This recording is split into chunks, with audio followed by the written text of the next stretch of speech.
அஸ்ஸலாமு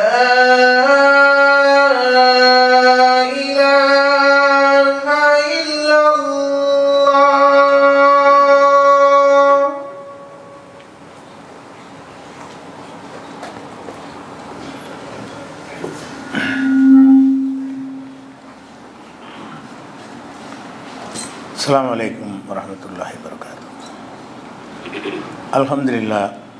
அல்ஹம்துலில்லாஹி நஹ்மதுஹு வ நஸ்தஈனுஹு வ நஸ்தக்ஃபிருஹு வ நஊது பில்லாஹி மின் ஷுரூரி அன்ஃபுஸினா வ மின் ஸய்யிஆத்தி அமாலினா மன் யஹ்திஹில்லாஹு ஃபலா முதில்ல லஹு வ மன் யுضللஹு ஃபலா ஹாதிய லஹு வ அஷ்ஹது அன் லா இலாஹ இல்லல்லாஹு வஹ்தஹு லா ஷரீக லஹு வ அஷ்ஹது அன்ன முஹம்மதன் அப்துஹு வ ரசூலுஹு அம்மா பஅத்.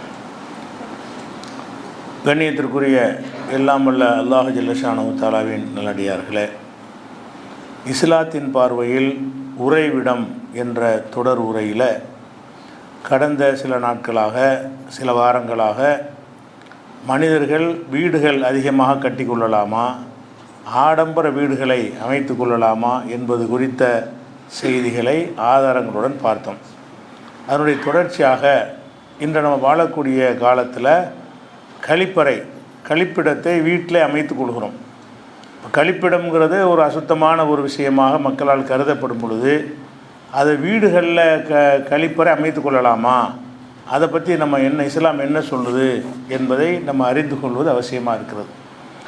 ஐநா சபையில் கூட என்ன செஞ்சுருக்காங்கன்னா, எல்லா வீட்டுக்கு ஒரு கழிப்பறை அவசியம் என்கிற ஒரு திட்டத்தை எடுத்து உலகம் முழுவதும் அதை செயல்படுத்திட்டு வர்றாங்க. வீட்டுக்குள்ளே கழிவறை இருக்கணும், அது ரொம்ப ஒரு அவசியமான ஒன்று என்று இப்போ தான் என்ன செய்கிறாங்கன்னா கழிப்பறையை பற்றி ஐநாவில் பேசுகிறாங்க. ஒரு 50-100 ஆண்டுகளுக்கு முன்னாடி வரைக்கும் பார்த்திங்கன்னு சொன்னால் வீடுகளில் கழிப்பறை இருக்காது. மலைஜலம் கழிக்கிறதா இருந்தால் என்ன செய்வாங்கன்னா ஊரை விட்டு தூரமாக வெளியே போயிடுவாங்க.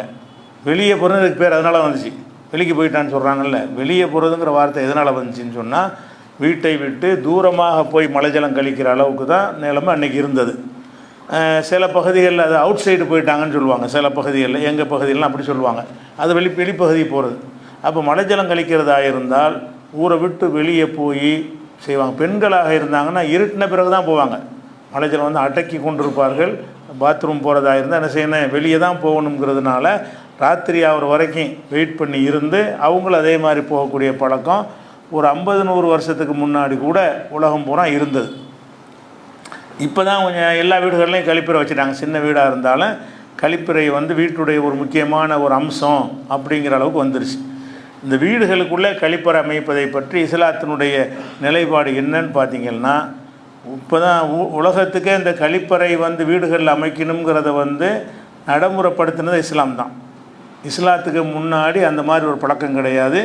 இஸ்லாத்துக்கு பின்னாடி உலகத்தில் பல நூற்றாண்டுகளாக கிடையாது. இப்போ தான் ஐநாவில் அதை வந்து வலியுறுத்துகிறாங்களே தவிர பல நூற்றாண்டுகளாக அந்த கழிப்பறை வந்து வீட்டில் இருக்கணும் என்ற ஒரு சித்தாந்தத்தை யாருமே நடைமுறைப்படுத்தலை. நபிகள் நாயகம் ஸல்லல்லாஹு அலைஹி வஸல்லம் தான் வரலாற்றிலே முதன்முறையாக அதை வந்து அமுல்படுத்தினாங்க. எப்போ அமுல்படுத்துகிறாங்கன்னா துவக்க காலத்தில். ஏன்னா எடுத்தவொடனே அதெல்லாம் அமுல்படுத்த முடியாதுல்ல, அதுக்குரிய சிஸ்டங்கள் அமையணும், வசதி வாய்ப்புகள் வரணும், அப்போ தான் செய்ய முடியும். நபிகள் நாயகம் ஸல்லல்லாஹு அலைஹி வஸல்லம் அவர்கள் மதீனாவுக்கு போன புதிதெல்லாம் என்ன செய்வாங்கன்னா, கழிப்பிடம் செல்வதாக இருந்தால் ஊருக்கு வெளியே போயிடுவாங்க. அது எங்கே இருக்குன்னா ஹதீஸ் நிறைய இருக்குது. கான இதா தஹபல் மதுஹப அபு அதை நபி ஸல்லல்லாஹு அலைஹி வஸல்லம் அவர்கள் கழிப்பிடம் செல்வதாக இருந்தால் தூரமாக போயிடுவாங்க. ஊரில் பக்கத்தில் கூட போக மாட்டாங்க. மதீனாவிலேருந்து ரொம்ப தூரத்துக்கு போய் யாருமே பார்க்காத மாதிரி போய் தான் என்ன செய்வாங்க, மலைஜலம் கழிக்க செல்வார்கள். அப்படிங்கிறது அபுதாவுது முதல் ஹதீஸ் இதுதான். அந்த மாதிரி இன்னும் பல நூல்கள்லையும் இந்த ஒரு ஹதீஸ் இருக்கிறது. இப்போ நபி ஸல்லல்லாஹு அலைஹி வஸல்லம் அவர்கள் துவக்க காலத்தில் கழிப்பிடத்திற்காக தூரமான இடத்திற்கு போவார்கள் என்பதற்கு ஹதீஸ் இருக்கிறது. அதே மாதிரி வந்து ரசூல் ஸல்லல்லாஹு அலைஹி வஸல்லம் இதா அராதல் பராஸ இன் தலக ஹத்தா லா யராஹு அஹதுன், நபி ஸல்லல்லாஹு அலைஹி வஸல்லம் அவர்கள் கழிப்பிடம் செல்வதாக இருந்தால் ஒருவரும் பார்க்காத அளவுக்கு தூரமாக போய்விடுவார்கள். யாரும் ஊருக்குள்ள தூரத்தில் பார்த்தாலும் தெரியாது, அவ்வளோ தூரத்துக்கு போயிடுவாங்க. ஊர்லேருந்து பார்த்தாங்கன்னா தெரியாத தூரத்துக்கு தான் போவார்கள் அப்படின்ட்டு இருந்தது. நபி ஸல்லல்லாஹு அலைஹி வஸல்லம் காலத்தினுடைய நடைமுறை இந்த மாதிரி தான் இருந்தது. அப்படி தூரத்தில் மலைஜலம் கழிக்க போகும்போது கூட என்ன செய்வாங்கன்னு கேட்டால் அதுக்கு மறைவு ஏற்படுத்தி கொள்வார்கள். மறைவுன்னு சொன்னால் ஒரு சுவரு, ஒரு மரம், ஒரு குட்டி சுவரு, ஒரு திண்டு, ஒரு அந்த மாதிரி ஏதாவது இருந்துச்சுன்னா அது மறைக்கும் விதமாகத்தான் ரசூல் ஸல்லல்லாஹு அலைஹி வஸல்லம் அவர்கள் மலைஜலம் கழிப்பார்கள் என்று முஸ்லீமில் வரக்கூடிய ஒரு ஹதீஸில் என்ன வருதுன்னு சொன்னால், கான அஹப்பு மஸ்தரபிஹி ரசூலுல்லாஹி ஸல்லல்லாஹு அலைஹி வஸல்லம் ஹாஜத்தி, ரசூல் ஸல்லல்லாஹு அலைஹி வஸல்லம் அவர்கள் தம்முடைய கழிப்பிட தேவைக்காக அவர்கள் மறைத்து கொள்வதற்கு ஹதஃபுன் அவ் ஹாயிஷு நகலின், அல்ல பேரிச்ச மரத்தினுடைய அடிபாகம் அல்லது மேடான பகுதி, இதை கொண்டு மறைத்து கொள்வார்கள். பேரிச்ச மரத்துக்கு பின்னாடி அப்படி போய் இருப்பாங்க. யாரும் பார்த்தா மரத்தை தான் பார்ப்பாங்களே தவிர அவங்கள பார்க்க முடியாது. இப்படி மறைத்து கொள்ளக்கூடியவர்களாக இருந்தார்கள் என்கிற ஒரு நிலைமை நபி ஸல்லல்லாஹு அலைஹி வஸல்லம் ஆரம்ப காலத்தில் இருந்துச்சு. ரசூலுல்லாஹ் மட்டும் இப்படி போகலை, பெண்களும் இப்படி தான் போயிட்டு இருந்தாங்க. பெண்களும் கழிப்பிடம் போவதாக இருந்தால் அவங்களுக்கு என்ன அவசரத்தை வந்தாலும் சரி அதை அடக்கி கொண்டு இருந்து இரவானவனை தான் போவாங்க, இரவில் தான் போவார்கள் என்பது ரசூலுல்லாஹ் காலத்தில் ஆரம்பத்தில் இருந்தது. அது ஒரு சென்ற நூற்றாண்டுக்கு முன்னாடி வரைக்கும் கூட உலகத்தில் அப்படி தான் இருந்தது. அது ஒரு ஹதீஸ் வருகிறது, புகாரியில் 146வது ஹதீஸில் இருக்கிறது. ஆயிஷா நாயகி அறிவிக்கிறாங்க, அஸ்வாஜன் நபி ஸல்லல்லாஹு அலைஹி வஸல்லம், ரசூல் ஸல்லல்லாஹு அலைஹி வஸல்லமுடைய மனைவிமார்கள் குன்ன யஹ்ருஜன பில் லைலி, அவங்க இரவில் தான் வெளியே போவார்கள். இதாத்த பர்ரஸ்ன இலல் மனாசி, அந்த வெட்ட வெளியில் அவங்க கழிப்பிடம் செல்வதற்காக போவதாக இருந்தால் இரவில் தான் போவார்கள், பகல்லாம் போக மாட்டாங்க. அப்போ ஒரு நாளைக்கெல்லாம் என்ன அவசரம் வந்தாலும் சரி காத்திருந்து ராத்திரியானோட தான் இப்படி ஒரு பழக்கம் ரசூலுல்லாஹ்வுடைய காலத்தில். அதுக்கு உலகம் பூரா அப்படி தான் இருந்துச்சு. ரசூலுல்லாஹ் காலத்துலேருந்து அவங்க மட்டும் இல்லை, எல்லா சமுதாயமே இந்த மாதிரி தான் இருந்தது. அதை தான் ரசூல் ஸல்லல்லாஹு அலைஹி வஸல்லம் ஆரம்பத்தில் அவங்க மனைவிமார்கள் உட்பட எல்லாருமே கழிப்பிடத்தை பயன்படுத்தியிருக்கிறாங்க ஊருக்கு வெளியில். அப்போ இப்படி இருக்கிறத பார்த்துட்டு இஸ்லாம் என்ன பண்ணுதுன்னு கேட்டால், இதுக்கு ரசூல் ஸல்லல்லாஹு அலைஹி வஸல்லம் அவர்கள் இந்த மக்களை பண்படுத்தணும், தயார்படுத்தணும். ஏன்னா கழிப்பிடம்னா வெறுப்பாங்க. வீட்டுக்குள்ளேயே இப்போ கழிப்பிடம் அமைப்பதுங்கிறத நமக்கு இன்றைக்கி சாதாரணமாக ஜீரணிச்சுக்கிட்டோம், பழகிட்டதுனால. 10 வீட்டில் அமைச்சிட்டாங்கன்னா 11வது வீட்டில் உள்ளவனுக்கு கூச்சமாக இருக்காது. முதல்ல அமைக்கிறவனு தான் பஞ்சாயத்து, எதுக்குடா வீட்டுக்குள்ளே கொண்டாந்து இதை வச்சேன்னு கேட்டு சாவடிச்சிருவாங்க. அந்த மாதிரி இருக்கிறதுனால ரசூல் ஸல்லல்லாஹு அலைஹி வஸல்லம் அவர்கள் அந்த கழிப்பிடத்தை வீட்டில் அமைக்கணும் என்பதை பல கட்டங்களில் மக்களுக்கு அறிவுரை மாதிரி சொல்லி அவங்களுக்கு சில போதனைகள்லாம் சொல்லி தயார்படுத்திட்டு அதுக்கு பிறகு வீடுகள் தோறும் கழிப்பிடம் அமைப்பதற்கு வழிகாட்டுறாங்க. என்னென்னலாம் சொல்கிறாங்கன்னு கேட்டால், நீங்கள் ரொம்ப சாபத்துக்குரிய 2 காரியங்கள் இருக்கிறது, அல்லாஹ்வுடைய சாபத்துக்குரிய 2 காரியம் இருக்கிறது, அதை நீங்கள் தவிர்த்து கொள்ளுங்கள் அப்படிங்கிறாங்க. அது என்ன? இது முஸ்லீமில் வரக்கூடிய ஹதீஸ். அது என்ன 2 காரியம் என்று சொன்னால், அல்லது எத்தஹல்லா ஃபி தரீகின் நாசி அவு ஃபி லில்லிஹிம், அதாவது மக்கள் நடமாடக்கூடிய பாதைகளில் மலங்கழிக்கிறது. பாதை பாதை இருக்கு. இன்றைக்கி நவீன காலத்தில் நீங்கள் பார்க்கலாமே, ரோடு பூரா என்ன செய்வாங்க, உட்காந்துட்டு இருப்பாங்க. கொஞ்சம் கூட வெக்கம் இல்லாமல், ஒரு கூச்சம் இல்லாமல். இது பொதுவான ஒரு இடமாச்சே, பலரும் வருவாங்களே, பலர் பார்வையிலும் தென்படுமே. நம்ம கழிப்பிடம் கழிச்சிட்டு போன பிறகு கூட அந்த மலத்தை பார்க்குவாங்களே, மிதிச்சிருவாங்களே, அந்த உணர்வு இல்லாமல் இன்றைக்கி கூட என்ன செய்கிறாங்கன்னு கேட்டால், வெட்ட வெளியில், அதாவது நடப்பாதையில், சாலைகள் ஓரத்தில் எல்லாம் மலங்கழிக்கக்கூடிய ஒரு காட்சியை சாதாரணமாக நவீன காலத்தில் கூட இன்னும் மாறலை. அப்படி ஒரு நிலைமையை பார்க்குறோம். அதை ரசூலுல்லாஹ் சொல்கிறாங்க, மக்கள் நடந்து போகிற பாதையில் மலஞ்சலம் கழிப்பது அல்லாஹ்வுக்கு சாபத்துக்குரிய விஷயம், அல்லாஹ் அதை சபிக்கிறான் அப்படின்னு சொல்லி எத்தஹல்லா ஃபி தரீகின் நாஸ், மக்களுடைய நடைபாதைகளில் மலைஜலம் கழிப்பது. அதெல்லாம் என்னென்னு கேட்டால், அந்த மலைஜலம் கழிக்கிறதுக்குன்னு சில ஒழுங்குகளை சொல்லி அவங்களுக்கு பயிற்றுவிக்கிறாங்க ஒரு விஷயமா. அவு ஃபி லில்லிஹிம், அல்லது மக்கள் பயன்படக்கூடிய நிழல் இருக்கும். சில நிழல் பயனில்லாத ஊருக்கு வெளியே உள்ள நிழல் தனி விஷயம், அங்கே தான் போய் மலைஜலம் கழிப்பாங்க. ஆனால் மக்கள் நிழலுக்கு ஒதுங்குற இடம் சில வச்சுருப்பாங்க, பெரிய ஆலமரம், அரச மரம், அதில் தான் நிழல்களை மக்கள் பயன்படுத்துவாங்க. தென்னை மரம், பனை மரம் நிழலெல்லாம் மக்கள் பயன்படுத்த மாட்டாங்க, பயன்படுத்த இயலாது. கொஞ்சம் நிழல் தான் அதில் இருக்கும்.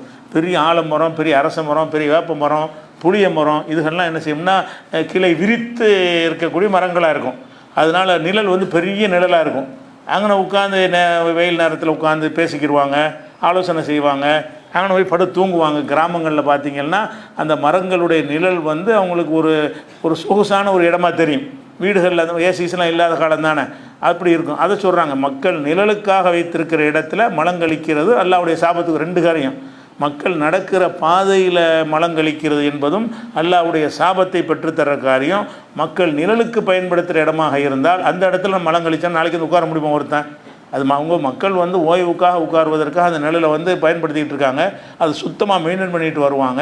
இவன் போய் என்ன செய்வான், அங்கே போய் மலம் கழிச்சிட்டு வந்துடுவான். இப்படி 4 பேர் போனான்னு வைங்களேன், அந்த மரத்து பக்கம் எவனுமே வரமாட்டான்.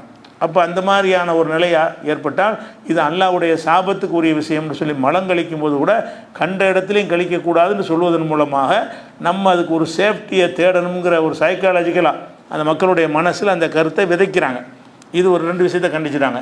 அதே மாதிரி இன்னொன்று என்ன செய்கிறாங்கன்னா, ரசூல் ஸல்லல்லாஹு அலைஹி வஸல்லம் தொழுகையை பற்றி உள்ள சட்டத்தை சொல்லும்போது சொல்கிறாங்க, நீங்கள் தொழுகிறதா இருந்தால் சாப்பாடு தயாரான பிறகு நீங்கள் தொழுவக்கூடாது. பசிக்குது, சாப்பாடை வச்சுட்டாங்க, இகாமத்து சொல்லிட்டாங்க, சாப்பிட்டு தான் தொழுவ போகணும்.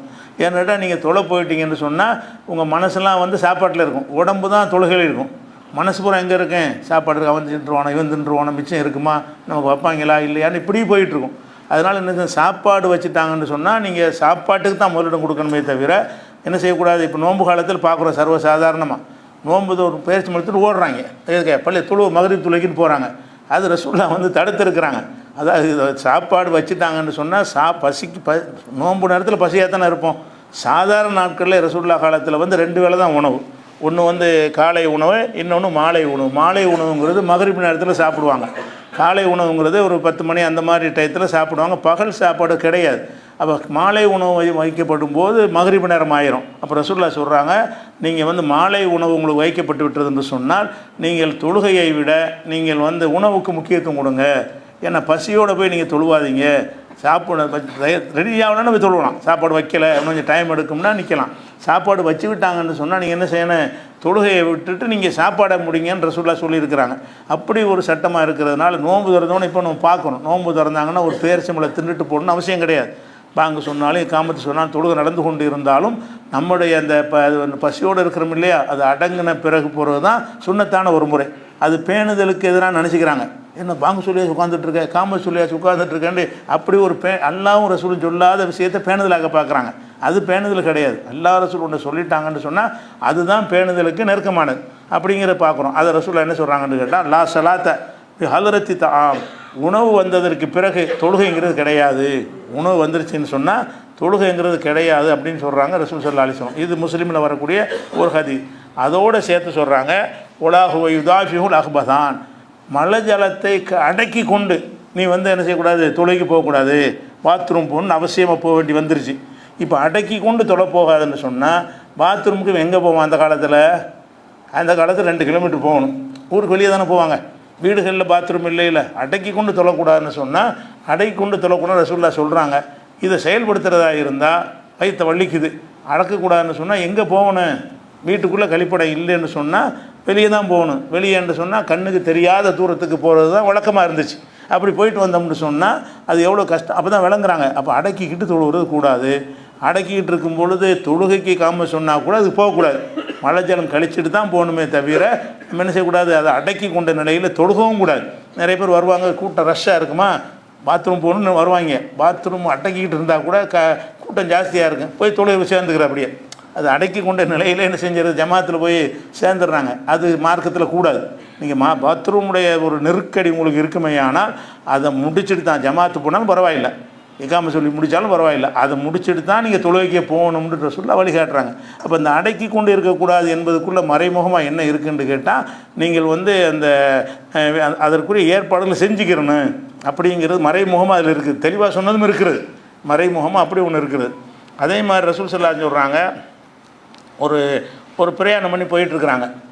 ஒரு கபருஸ்தான், 2 கபருஸ்தான் இருக்குது. 2 புதுசாக அடக்கப்பட்ட ஒரு கபருஸ்தானை பார்க்குறாங்க. 2 கபறுகள், 2 பேர் கிட்டத்தில் இறந்து மூத்தாக்கி அவனை அடக்கியிருக்கிறாங்க. அந்த கபரை கடந்து போகும்போது ரசூலுல்லாஹ் சொல்கிறாங்க, இந்த 2 கபரில் உள்ளவர்களும் வேதனை செய்யப்பட்டு கொண்டிருக்கிறார்கள்.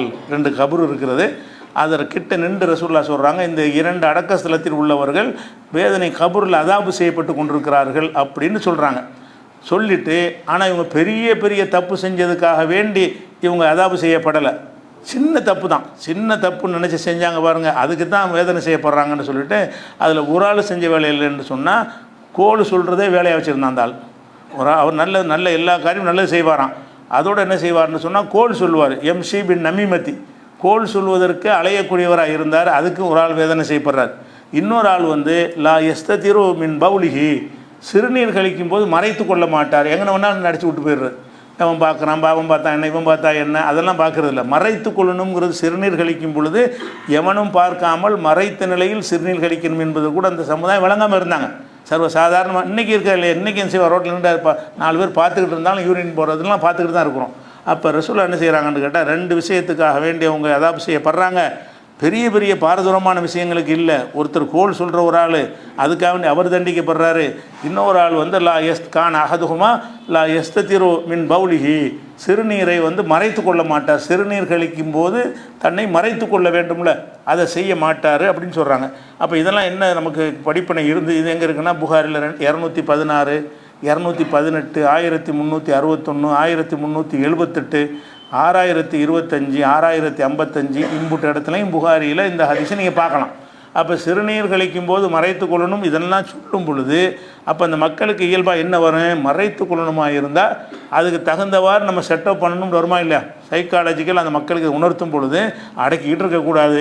அடக்கிட்டு இருந்தால் ஒரு சிறுநீர் கழிக்க வந்தால் பாத்ரூம் போக வந்தால் உடனே போயிடணும்னு சொன்னால் எப்படி போகிறது, 2 கிலோமீட்டருக்கு மேலே எப்படி போக முடியும்னு சிந்திப்பாங்கள்ல.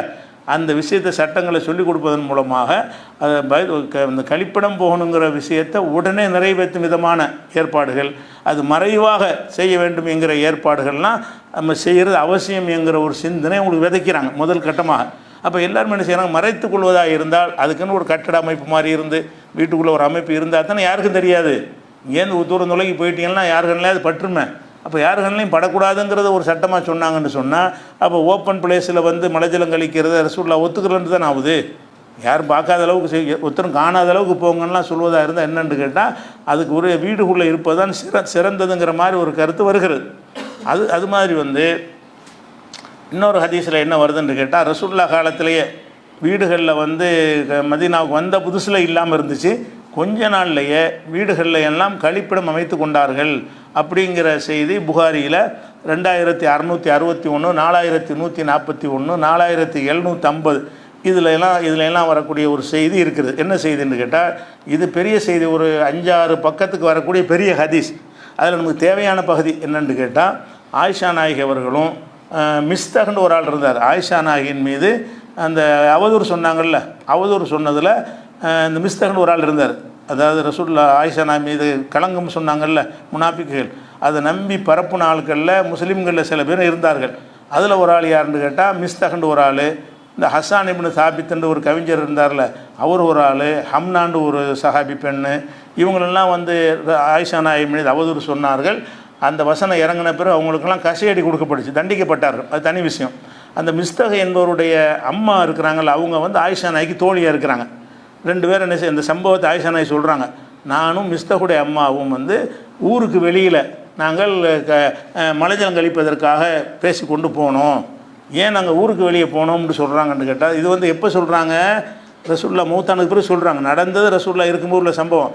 இந்த சம்பவத்தை பிற்காலத்தில் உள்ள மக்களுக்கு அறிவிக்கிறாங்க. அப்போ வந்து இந்த மிஸ்தகோட போயிட்டு இருக்கும்போது மிஸ்தக நாசமாகட்டும்ங்கிறாங்க அந்த அம்மாக்காரங்க. எதுக்கு அப்படி சொல்கிறீங்க, அவர் பதிலெல்லாம் கலந்துக்கிட்டவர் ஆச்சுன்னொன்னே என் மகன் தான் உன் மேலே அவதூறு சொல்லி திரியிறான் அப்படின்னு சொல்லி அந்த அம்மாவை என்ன செய்கிறாங்கன்னு கேட்டால் இந்த அவதூறு சொல்கிறதுல வந்து என் மகனும் இருக்கிறான், அவன் நாசமாக போகட்டும்னு அந்த அம்மா என்கிட்ட சொன்னாங்க. அப்போ தான் எனக்கு இந்த மாதிரி என்னை பற்றி அவதூறு பரப்புகிற செய்தியே தெரிய வந்துச்சுங்கிறது தான் சொல்கிறாங்க. பாத்ரூம் விஷயமாக பேசுகிற ஹதீஸ் இல்லை இது. அவங்களுடைய அவதூறு அப்போ சொல்கிறேன் என்ன சொல்கிறாங்கன்னு கேட்டால் ஊருக்கு வெளியே நீங்கள் போனீங்க, வீட்டில் தான் கழிப்பிடம் வந்துருச்சேங்கிறது கேட்குறாங்க. அப்போ ஆயிஷா நாயகி சொல்கிறாங்க, வீடுகளில் நாங்கள் கழிப்பிடம் அமைப்பதற்கு முன்னாடி நாங்கள் வெளியே போயிட்டு இருந்த காலத்தில் இது நடந்த சம்பவங்கிறாங்க. அப்போ ஆயிஷா நாயகி ரசூலுல்லாஹ் இருந்த காலத்திலேயே கழிப்பிடம் வீட்டுக்குள்ளே அமைச்சிட்டாங்க. துவக்க காலத்தில் வந்து வெளியே வந்த மிஸ்தகுடைய அம்மாவும் ஆயிஷா நாயகியும் கழிப்பிடம் செல்வதற்காக ஊருக்கு வெளியே போகிறாங்கல்ல, அது போகும்போது அந்த அடுத்த அந்த பிந்தி வர்ற சஹாபிக்கு விளக்கம் சொல்கிறாங்க. நாங்கள் போய்கிட்டு இருந்தோம், நாங்கள் எதுக்கு போனோம்னு கேட்டால் இந்த வீடுகளில் கழிப்பறை அமைப்பதற்கு முன்னாடி இதுதான் வழக்கமாக இருந்துச்சு. வீடுகளில் கழிப்பறை அமைச்ச பிறகு நாங்கள் வெளியெல்லாம் போக மாட்டோம். வீடுகளை கழிப்பறை அமைப்பதற்கு முன்னாடி நாங்கள்லாம் வெளியே தான் ஊருக்கு வெளியே தான் ஊருக்கு வெளியே தான் நாங்கள் கழிப்பிடத்திற்கு போவோம். அந்த பழக்கத்தில் போய்கிட்டு இருந்தோம். நான் அந்த அம்மா சொல்வதிலிருந்து என்ன ஆயிஷா நாயகி சொல்வதில் என்ன வழங்குதுன்னு கேட்டால் ரசூலுல்லாஹ்வுடைய ஆரம்ப காலத்தில் வீடுகளில் கழிப்பிடத்தை அமைச்சிட்டாங்க. அவங்க மட்டும் அமைக்கிறது, நாங்கள் அமைக்கிறதுனா எல்லாருமே சமுதாயம் அமைச்சிருக்காங்க. நாங்கள் வீடுகளிலே கழிப்படை அது எதனால் அமைக்க முடிஞ்சிச்சுன்னு கேட்டால் அந்த அறிவுரை தான், மறைத்து கொள்ள வேண்டும், அடைக்கிட்டு இருக்கக்கூடாது, அந்த மாதிரியான அந்த அறிவுரைகள் மூலமாக இந்த கழிப்பிடத்துக்கு ஒரு ஒழுங்கு கொண்டு வரணுன்றத அந்த சிந்தனையின் மூலமாக அந்த மக்களை பக்குவப்படுத்தி ஒவ்வொருத்தரும் வீடுகளிலேயே கழிப்பிடம் அமைக்கணுங்கிற மாதிரி வந்துடுங்கிற. அது எப்படி சொல்கிறாங்கன்னு கேட்டால் ஒதாலிக்க கபுல நத்தகிதல் குனஃப கரீபம் மின் புயூத்னா, நாங்கள் வீட்டை ஒட்டிய கழிப்பிடத்தை அமைப்பதற்கு முன்னால் நடந்த இது சம்பவம். நான் இந்த மிஸ்தக் என்பவருடைய தாயார்னு போனோம்ல, ஊருக்கு வெளியே போனோம்ல கழிப்பிடத்திற்காக வேண்டி, அது ஏன் நாங்கள் போனோம்னு கேட்டால் ஒதாலிக்க கபுல நத்தகிதல் குனஃப கரீபம் மின் புயூத்தினா, எங்கள் வீடுகளை ஒட்டி கழிப்பிடம் அமைப்பதற்கு முன்னால் நடந்தது. அம்ருனா அம்ருல் அரபில் ஊலா ஃபில் பரியத்தி, இந்த மலைஜலம் கழிக்கிற விஷயமாக எங்களுடைய வழக்கம் என்னவாக இருந்துச்சுன்னு சொன்னால், இந்த ஜாகில்காரங்க இருக்காங்க அறியாமை காலத்து மக்கள், அவங்க வழக்கம் தான் எங்கள் வழக்கமாக இருந்துச்சு. அறியாமை காலத்து வழக்கம் என்ன, ஊருக்கு வெளியே போய் மலைஜலம் கழிக்கிறது அவங்களுடைய வழக்கம். ஆரம்ப காலத்தில் எங்களுக்கு அந்த வழக்கம் தான் இருந்துச்சு. இஸ்லாம் வந்த பிறகு அதை மாற்றிருச்சுங்கிறாங்க. இஸ்லாம் வந்த ஜாகிலியாவுடைய நடைமுறைக்கு எது ஊருக்கு வெளியே போய் கழிப்பிடம் செல்வது என்பது அறியாமை காலத்து மக்களுடைய பழக்கமாக இருந்துச்சு. ஆரம்ப காலத்தில் அதைத்தான் நாங்களும் ஃபாலோ பண்ணணும். பிறகு அல்லாஹ்வுடைய ரசூல் அதை மாற்றிட்டாங்கங்கிறது அழகாக அந்த ஹதீஸில் ரசூல் ஆயிஷா நாயி சொல்கிறாங்க. அப்போ என்ன விளங்குதுன்னு கேட்டால், கழிப்பிடம் அமைக்கிறது ஒரு கலாச்சாரத்தை எல்லா வீட்லையும் அமைச்சிட்டாங்கன்னு விளங்குது இருக்குது. நாங்கள் எல்லாருமே நாங்கள் வீடுகளில் கழிப்பிடம் அமைச்சிட்டோங்கிற வார்த்தை அதில் இருக்குது. அப்படி இருக்கும் பொழுது அப்போ கழிப்பிடம் அமைக்கிறது இதுக்கு முந்தி நீங்கள் எந்த வரலாறு தேடி பார்த்தாலும் வீடுகளில் கழிப்படை இருந்ததாக வரலாற்றில் படிக்க முடியாது. வீட்டுக்குள்ளேயே கழிப்பறை வைத்திருந்தார்கள், கக்கூஸ் வச்சுருந்தார்கள் அப்படிங்கிற ஒரு விஷயத்தை நீங்கள் பார்க்கவே முடியாது. அப்போ முதல்ல உலகத்துக்கு இந்த கழிப்பிட தேவைங்கிறது ஒரு முக்கியமான ஒரு விஷயம். அது ஃப்ரீயாகவும் சுதந்திரமாகவும் அதே நேரத்தில் மானத்தை மறைக்கக்கூடிய வகையிலையும் அது ஒழுங்கான முறையிலையும் இருக்க வேண்டும் என்று அதுக்கு ஒரு சிந்தனை செய்து அதுக்கு ஏற்ற மாதிரி ஒரு வழிகாட்டை அல்லாஹ்வுடைய ரசூலை காட்டியிருக்கிறாங்க. நம்ம பாத்ரூமில் இன்றைக்கி வச்சுருக்கிறோம்னா ஊர் உலகத்தை பின்பற்றி வைக்கணும்னு நினச்சிக்கிட்டு இருக்கீங்க, ரசூலுல்லாஹ்வுடைய சுன்னத்துப்படி வச்சுருக்கோன்னு நினைக்கிறீங்க, அது ஒரு சவாபாக போயிடும். நிறைய பேர் வீட்டில் கழிவோட வைக்கிறாங்க, அது இஸ்லாத்தில் அனுமதி இருக்குதுன்னு நினச்சி வைக்கிறது இல்லை. சரி எல்லோரும் வைக்கிறாங்க, நம்மளை வச்சுக்கிறோம் தான் நீங்கள் வீட்டில் பாத்ரூம்லாம் கட்டுறீங்க. அது நம்ம மார்க்கம் நமக்கு கற்றுத்தந்தது, நீங்கள் விட்டுட்டீங்க, அவன் எடுத்துக்கிட்டாங்க. நம்ம அந்த அதை தொடர்ச்சி விட்டுட்டீங்க. ரசூலுல்லாஹ் காலத்தில் இருந்தது. அந்த இஸ்லாத்தை பின்பற்றக்கூடிய சமுதாயமாக நம்ம இருந்து கூட நம்ம அதை செய்யலை. அவங்க எல்லோரும் செய்ய ஆரம்பித்த பிறகு நம்மளும் என்ன செய்கிறோம், மேலை நாட்டவர்கள் தான் இதை கற்று தந்தாங்கன்னு நீங்கள் நினச்சிக்கிட்டு இருக்கிறீங்க. மேலை நாட்டவர்கள் கற்று தந்துட்டாங்க, அவங்க வீடுகளில் இதெல்லாம் அவங்களுக்கு கற்றுக் கொடுத்து நம்ம வீடுகளில் கழிப்படை வரணும் கற்றுக் கொடுத்ததே முஸ்லீம் வியாபாரிகள் அந்த பக்கம் போய் அவங்களுக்கு கற்றுக் கொடுத்து அவங்க நல்ல விஷயத்தை டக்குன்னு பிடிச்சிக்கிடுவாங்க. ஒரு நாகரிகமான விஷயங்களை அவங்க அமுல்படுத்தினாங்க. நீங்கள் இஸ்லாத்தை களிமா சொன்னவரை விட்டுட்டீங்களே தவிர இதுகளெல்லாம் அல்லாஹ்வுடைய ரசூலுடைய வழிகாட்டுதல் இருக்குங்கிற நீங்கள் பேணலை. பாரம்பரிய முஸ்லீமாக இருக்கக்கூடியவர்கள் பேணாமல் கழிப்பிடம்ங்கிற ஒரு கற்பனை உங்களுக்கு இல்லாமல் போயிடுச்சு. அப்போ அதனால தான் வந்துச்சே தவிர கழிப்பிடத்தை வீட்டுக்குள்ளே வைக்கிறத உண்டாக்குனது யார் தான், நபிகள் நாயகம் ஸல்லல்லாஹு அலைஹி வஸல்லம் தான் அந்த நாகரிகத்தை உலகத்துக்கு கற்றுத்தந்தாங்க. அதே மாதிரி புகாரில் 145வது ஹதீஸில் இருக்கிறது. அதாவது இப்னு உமர் அவர்கள் யாருன்னு கேட்டால் ரசூலுல்லாஹ்வுடைய மனைவி ஹஃப்ஸா இருக்கிறாங்களா, அவங்களுக்கு தம்பி. ரசூலுல்லாஹ்வுடைய மனைவி ஹஃப்ஸா உமருடைய மகள் தானே. ஹஃப்ஸாவுடைய சகோதரர் யார், இப்னு உமர் என்பவர். இப்னு உமர் என்ன செய்கிறாருன்னு கேட்டால், ஹஃப்ஸா வீடு ஆயிஷா வீடெலாம் ரசூலுல்லாஹ்வுடைய மனைவிமாரில் பக்கத்தில் இருக்கும், ஒன்று ஒட்டி இருக்கும். அப்போ என்ன செய்கிறாருன்றா அவர் சொல்கிறார், என் சகோதரியுடைய ஹஃப்ஸாவுடைய வீட்டு மேலே நான் ஏறும்போது ரசூலுல்லாஹ் வீடு தெரியும். அந்த வீடு என்ன செய்யுது, வீட்டு கொள்ளைப்புறம் மாதிரி ஒன்று இருக்கும்ல, அது தெரியும்.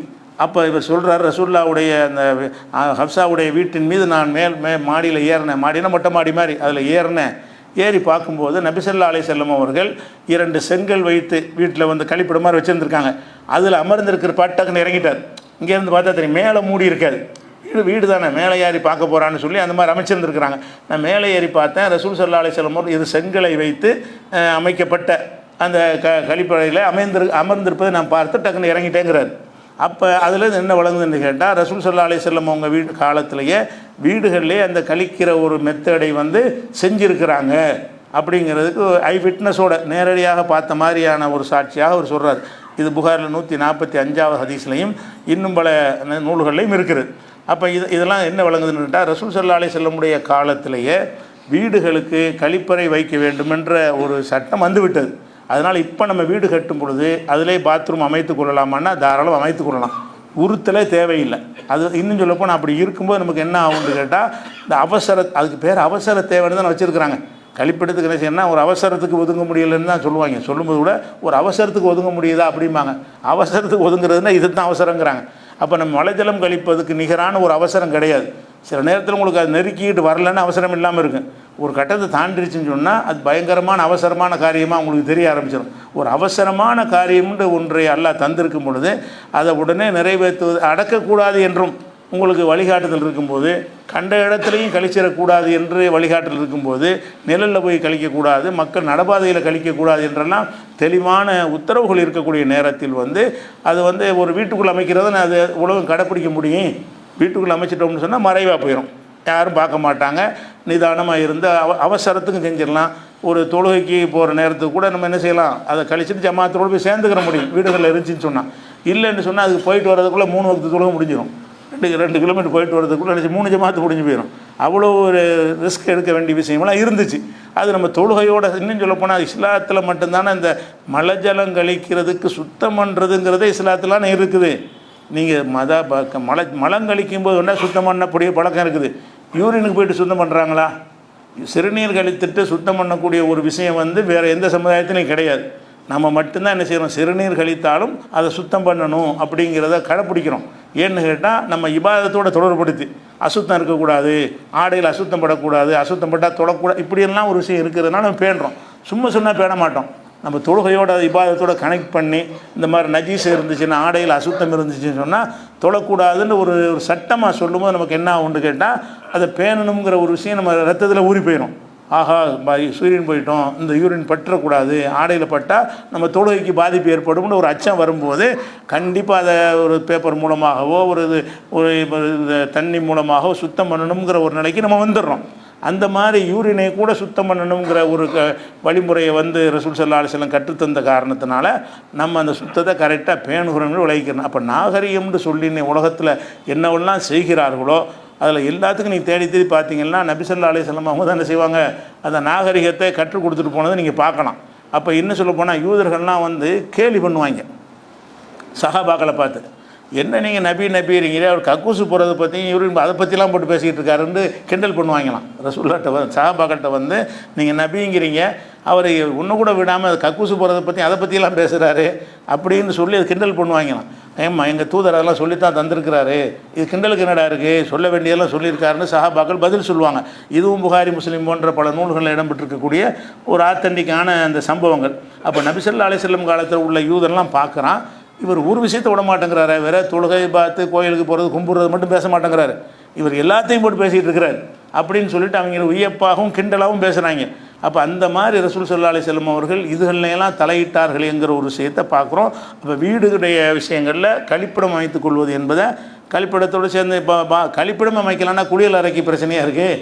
கழிப்பிடம் அமைக்கலாம்னு சொல்லிட்டோம்னா குளிக்கிற அறையை வைத்துக்கொள்வது அதை விட சின்னது தானே, கழிவறை தான் வெறுக்கக்கூடியதாக நீங்கள் பார்ப்பீங்க. அதுவே வைத்துக்கொள்ளலாம்னு சொன்னால் குளிக்கிற அறை அது யாரும் வெறுக்க மாட்டாங்க, தண்ணி தானே யூஸ் பண்ண போகிறோம் அப்படின்னு நினைப்பாங்க. அதுக்கு அனுமதிக்கு ஆதாரம் தேட வேண்டியதில்லை. அதையும் நம்ம என்ன செய்யலாம், வீட்டுக்குள்ளே அமைக்க முடிஞ்சால் அதை செஞ்சுக்கலாம். அப்போ வீடு கட்டும் பொழுது கழிப்பறைகள்லாம் அமைத்து கொள்வதற்கு மார்க்கத்தில் ஒரு அனுமதி இருக்கிறது. அதோடு சேர்த்து அந்த கழிப்பறைகள் கிப்லாவை நோக்கி மலைஜலம் கழிக்கக்கூடாதுன்னு ரசூலுல்லாஹ் தடை செஞ்சுருக்கிறாங்க. ஆனால் அந்த கட்டிடத்துக்குள்ளே இருந்தால் அது அவசியம் இல்லை. ஏன்னு கேட்டால் ரசூல் ஸல்லல்லாஹு அலைஹி வஸல்லம் அவர்கள் இந்த கழிப்பிடத்தில் உட்கார்ந்துறதை பார்த்துருந்தார்ல, இப்னு உமர் சொன்னார்ல, நான் மேலே ஏறி பார்த்தேன்னு சொல்லி, அவங்களே கிப்லாவை முதுகுக்கு பக்கம் வைத்த நிலையில் தான் அவங்க உட்கார்ந்துருந்ததை நான் பார்த்தேன் அப்படின்னு சொல்கிறார்.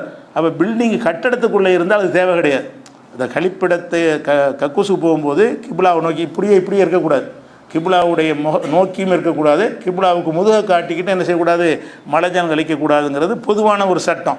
ஆனால் அப்படி தான் அந்த அமைப்பு இருந்துச்சுன்னு சொன்னால், நீங்கள் பொது கழிப்பிடத்துக்கு போயிட்டீங்க, பஸ் ஸ்டாண்டுக்கு போயிட்டீங்க, கழிப்பிடம் போகணும், அவன் கக்கூசை கட்டி வச்சுருப்பான், அவன் கிழக்கு மேற்க கட்டியிருந்தால் என்ன செய்வீங்க, அதானே இருக்குது, அது குற்றம் வராது. அது பில்டிங் வீடில் கட்டுறீங்க, இதில் வடக்கு தெற்க அமைக்கிறதுக்கு செட் ஆகாது, இந்த பில்டிங்குடைய இட அமைப்பு அதை வச்சு பார்த்தோம்னு சொன்னால் இது இந்த பக்கம் இருக்கிறதுக்கு நமக்கு செட் ஆகாது, இடத்துறை அமைப்பை பொறுத்து முடிவு பண்ணுவாங்கள்ல, அப்படி ஏதாவது இருந்து அந்த வீட்டில் கிப்லாவை நோக்கியே கக்கூசு போகிற மாதிரி கட்டியிருந்தாங்கன்னு சொன்னால் கட்டிடத்துக்குள்ளே இருப்பதில் அந்த குற்றம் வராது.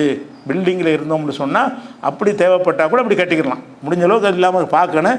அப்படி தான் வரும்னு சொன்னால் ரசூலுல்லாஹ் அந்த மாதிரி நினைச்சிருக்காங்க, பில்டிங்கில் இருக்கும்போது அப்படி செஞ்சுருக்கிற ஒரு காரணத்தினால நமக்கு அது குற்றம் வராது. இன்னும் சொல்ல போனால் அந்த வீடுகள் சம்பந்தமாக இன்னும் பல விஷயங்கள் இருக்கிறது. இன்ஷா அல்லாஹ் நம்ம அடுத்தடுத்த வாரம் பார்க்கலாம்.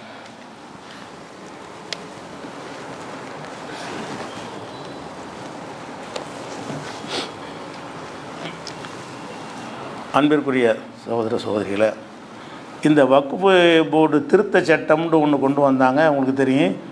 அந்த சட்டம் நாடாளுமன்றத்திலையும் பாஸ் ஆனது. அதுக்கு ஒரு குழுவை போட்டாங்க. அந்த குழுவிலையும் அதை அங்கீகரித்து ஏற்றுக்கொள்ளப்பட்டதுங்கிற அளவுக்கு ஆனதுக்கு பிறகு அந்த சட்டத்தை எதிர்த்து நீதிமன்றத்தில் வழக்கு போடப்பட்டு அந்த வழக்கு நடந்து கொண்டிருக்கிறது. அந்த வழக்கு தீர்ப்பு ஒன்று வரல. அந்த சட்டம் கொண்டு வந்தாங்க. அதை எதிர்த்து வழக்கு இருக்கும் பொழுது அதை எப்போ அரசாங்கம் அமுல்படுத்தணும்னு கேட்டால் தீர்ப்பு வந்த பிறகு தான் அமுல்படுத்தணும். அது வர்ற வரைக்கும் என்ன செய்யும், அந்த பழைய நிலை தான் நீடிக்கணும். ஸ்டேட்டஸ் கோ தான் ஏற்கனவே உள்ளது தான் நீடிக்கணுமே தவிர எந்த ஒரு மாற்றமும் செய்ய முடியாது. தமிழ்நாட்டில் கூட நாங்கள் ஒன்றும் மாற்றம் செய்ய மாட்டோம்னு சொல்லிட்டாங்க. இப்படி இருக்கிற நேரத்தில் பாண்டிச்சேரியில் என்ன பண்ணுறாங்கன்னா, நேற்று அந்த வக்ஃப் போர்டை நீண்ட காலமாக இல்லாமல் இருந்துச்சு, 11 வருஷமாக. வக்ஃப் போர்டை நாங்கள் நியமிக்க போகிறோம் அப்படின்னு சொல்லிட்டு அதில் உறுப்பினர்களாக பிஜேபி ஆர்எஸ்எஸ்காரங்கெல்லாம் நியமிச்சு, எல்லாம் பிஜேபிக்கான அரசுக்கார யார் வக்ஃப் போர்டை நிர்வகிக்க போகிறாங்களாம். அவங்க அந்த சட்டத்தில் அப்படி கொடுக்கலாம்னு இருக்க, முஸ்லீம் தான் இருக்குன்னு கிடையாது. பேருக்கு 2 முஸ்லீமை போட்டுக்கிட்டு என்ன செய்வாங்க, பாக்கி ஆட்களை எல்லாம் ஆர்எஸ்எஸ் இந்த நம்மளை அழிக்கணுன்ட்டு உள்ளவங்க, நம்மளை ஒழிக்கணுங்கிற கூட ஒரு இந்துக்கள்னு அடிப்படையில் கொடுக்குறதே நம்ம ஏற்றுக்கிற, பொது இந்துக்களும் ஏற்றுக்கிற மாட்டோம். இது மத சம்மந்தப்பட்ட விஷயம். அதில் வேறு மதத்துக்காரன் இந்த இதுக்கு போடுறீங்க, உங்கள் கோயிலில் வந்து நாங்கள் வந்து நிர்வாகத்தை கேட்போமா, நீங்கள் எதுக்கடா பள்ளிவாசலில் பண்ணுறீங்கன்னு வெகுஜன இந்துக்களே நம்ம வேணான்னு சொல்லிகிட்டு இருக்கிறோம். பிற மதத்துக்காரங்களை போடாதீங்க, அந்தந்த மதத்தினுடைய விஷயங்கள் அந்தந்த மதத்துக்காரங்களை போடுங்கன்னு சொல்லிகிட்டு இருக்கிறோம். இவங்க உச்சத்துக்கு போய் என்ன செய்கிறாங்கன்னு கேட்டால் காவிகளை கொண்டாந்து நியமிக்கிறாங்க. வக்ஃப் போர்டில் என்ன செய்கிறாங்க, பிஜேபியுடைய அந்த இது யூனியன் பிரதேசமாக இருக்கிறதுனால அது பிஜேபியுடைய கூட்டணியில், இந்த என்ஆர் காங்கிரஸ் அவங்க கூட்டணியில் அந்த ஆட்சி இருக்கிற காரணத்தினால என்ன செய்கிறாங்கன்னு கேட்டால் நீதிமன்றத்தில் வழக்கு இருக்கும் பொழுது அதை நியமிக்கிறாங்க. வக்ஃப் அந்த வக்ஃப் சொத்துக்கள்லாம் திங்கிறதுக்காக நிறைய சொத்துக்கள் இருக்குது. பாண்டிச்சேரியில் வந்து அதிகமான வக்ஃப் சொத்துக்கள் இருக்குது. அந்த வக்ஃப் சொத்துக்களை இவங்களை வச்சு சூறையாடுவதற்காக வேண்டி, கொள்ளையடிக்கிறதுக்காக வேண்டி இப்படி நியமித்திருக்கிறார்கள். இது கடுமையான எதிர்ப்பை புதுவை மாநிலம் முழுவதும் எல்லா பள்ளிவாசல் நிர்வாகிகள் மத்தியிலையும் கடுமையான கோபத்தையும் கொந்தளிப்பையும் ஏற்படுத்தி இருக்கிறது. என்ன ஏற்படுத்தினாலும் சரி ஒரு விஷயத்தை விளங்கிக்கிறேன்னு இவங்களை வந்து உட்கார வச்சால் ஒன்று ஒன்றா இதுதான் செய்வாங்க, அதை விளங்கிக்கிறணும். இப்போ நம்ம தேர்தலை சந்திக்க இருக்கிறோம், எந்த ஒரு பிரச்சனையும் முன் வைக்காமல் இவங்க வரக்கூடாதுங்கிறதுக்கு என்ன செய்யணுமோ வந்துட்டாங்கன்னா அதுதான் செய்வாங்க, அதை விளங்கிக்கிறணும். பிஜேபி வந்தால் என்ன அப்படிங்கிற மாதிரிலாம் கிண்டல் பண்ணிட்டு போயிடுறாங்க. பிஜேபி வந்தால் என்னங்கிறது என்ன செய்யணும், சிந்திக்கணும். பிஜேபி வந்து அவ்வளவுதான், நீங்கள் இஸ்லாமியர்களை வாழ்வதே கேள்விக்குறியாக போயிடும். அப்படிங்கிறத வந்து இந்த பாண்டிச்சேரியுடைய இந்த தீர்மானத்தின் மூலமாக என்ன வேண்டாலும் செய்வார்கள். அந்த மாதிரி ஒரு நிலை வந்துடக்கூடாது என்று சொன்னால் தமிழகத்துக்கு வராமல் இருக்கிறதுக்கு நம்ம ஏற்றவாறு நம்முடைய முடிவுகளை எடுக்கணும் என்பதற்காக இந்த தகவலை பதிவு செய்கிறேன். அஸ்ஸலாமு அலைக்கும்.